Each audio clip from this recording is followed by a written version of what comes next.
whatever we bring in, if I'm going to fight for an investment, if Maharashtra is again trying to pull it to Maharashtra, and I'm trying to pull it to Tamil Nadu, I don't mind as long as it stays in India. We're all fighting together for India. We don't want we don't want to lose out to Vietnam or Indonesia or Malaysia, right? That's the whole story when we are aggressive. Honorable Chief Minister, it's an honor to share the stage with you, sir. Secretary, Chief Minister, and all the officers here, amazing people from all over India. It's a huge honor to be here today, especially at this opening.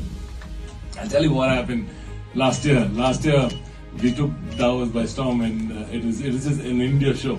So I think we thought we need to put an end to this, and we need to bring them all together in one space. Otherwise, they're going to run out of space, because it was India everywhere last year. So the world is seeing where India is going, and it's an amazing growth story that we're seeing together. And it's just, I think, totally apt. The number one state and the number two state. Not agree with you on that. I still think that I still think Mumbai is just beating us with the numbers anyway. But then it's amazing that this right here is the double engine that's running India. I'm sure you agree. This here is the double engine that's powering India. India is a train that's an unstoppable growth story. Today's India is, I'm sure every one of us are in a very extremely proud spot that the whole world wants to come into India. And initially it was all about cheap manufacturing and probably one or two, probably textiles, probably other stuff. But then now India is capable of manufacturing anything that you throw at us. So this country has been serving the nation, serving the world with servicing for the world. But I personally, and I'm sure the Honorable Chief Minister here, amazing gentleman, have huge respect for him. He's a people's man, just like my leader to the MK started now. He's always with the ground, on the ground, better people. I see the Honorable Chief Minister also has done that in Maharashtra. There's loads, as you said, learning from each other. As the Secretary also said, this entire exercise that we do here in F, other than interacting with other countries, trying to bring in investments from all over the world into India, whatever we bring in, if I'm going to fight for an investment, if Maharashtra is again trying to pull it to Maharashtra, and I'm trying to pull it to Tamil Nadu, I don't mind as long as it stays in India. We're all fighting together for India. We don't want we don't want to lose out to Vietnam or Indonesia or Malaysia, right? That's the whole story when we are aggressive.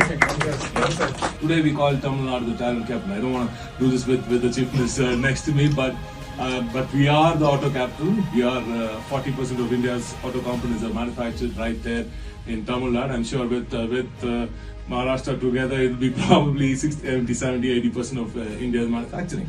And we are the unbeatable right now EV capital of India. Also, 40% of all the EV four-wheelers sold in India manufactured in Tamil Nadu. 70% of all the EV two-wheelers sold in India manufactured in Tamil Nadu.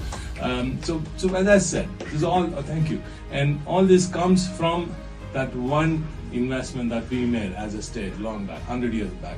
We invested in people, we invested in talent, we invested in knowledge, we invested in education.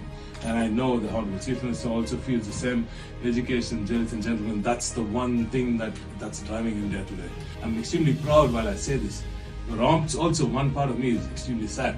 I'll tell you why. 43% of women, all the women working in the organized sector in India are from just one state called Tamil Nadu. 43%. Can you read that? It fills me with pride. But I'm also sad that there's only one state which is doing it. Imagine an India where every woman in every household is enabled. Imagine an India where every household women are educated and they're empowered. Look at the scale that we can, look at the heights that we can scale. And I think I urge you all to take that to the world and tell the world that this nation is only half there yet. Once we enable our women, you're not going to be no other nation in this whole wide world is going to be anywhere in the vicinity of India if we all come together and enable that other half also and go the product-driven way. If only we can invest in testing labs, enable that ecosystem, give that R&D, the researcher, the strength to stay invested. It takes 8, 9, 10, 16 years to go into research. Imagine a young kid coming out of college, getting into research. He needs our support. I think left here is all about policy, and I think as India, we should start writing policy for the world, enough of policy for us from the rest of the world. So as India, I think we're going to win, and as TM and Maharashtra, we're going to power the engine. That's what I do. Thank you. Thank you.